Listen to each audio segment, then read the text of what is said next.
এক নষ্টালজিয়া। এয়া গৰু গাড়ী। অসমীয়া গ্ৰাম্য জীৱনৰ এসময়ৰ এক গৌৰৱৰ প্ৰতীক এই গৰু গাড়ীখন। চহা কৃষকৰ সপোনৰ গাড়ীখন আছিল গৰু গাড়ী। এসময়ৰ অভিজাত্যৰ চিনো আছিল এই গৰু গাড়ীখন। কিমান যে কামত ব্যৱহাৰ হৈছিল এই গৰু গাড়ীখন।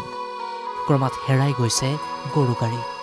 নতুন প্ৰজন্মৰ হয়তো বহুতেই দেখা পোৱা নাই এই গৰু গাড়ীখন।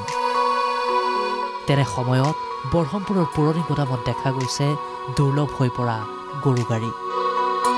এই দৃশ্য দেখাৰ পিছত হয়তো বহুতৰে মনলৈ আহিব সোণোৱালী শৈশৱ, অথবা বহুতে ৰোমন্থন কৰিব পাৰে অতীতৰ বহু স্মৃতি। আঘোণৰ সোণোৱালী পথাৰৰ পৰা সোণগুটি চপাই লখিমীক ঘৰলৈ অনা হৈছিল এই গৰু গাড়ীখনতেই। আজিকালিতো আৰু গৰু গাড়ী দেখিবলৈ পোৱা নাযায়। এতিয়া বৃহত্তৰ অঞ্চলে আমাৰ এই এলেকাটোতে আজিকালি গৰু গাড়ী দেখিবলৈ পোৱা নাযায়।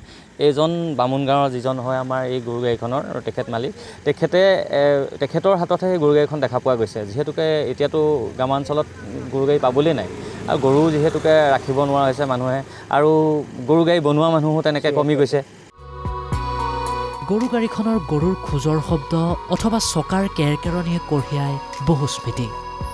ট্ৰেক্টৰ তথা অন্য যন্ত্ৰচালিত বাহন ব্যৱহাৰৰ সময়তো এই গৰু গাড়ীখন ধান কঢ়িওৱাৰ বাবে অতি উপযোগী বুলি উল্লেখ কৰিছে খেতিয়কে। গৰু গাড়ীত নিলে মানুহৰ কষ্টটো কম হয় আৰু লোকচান কম হয়।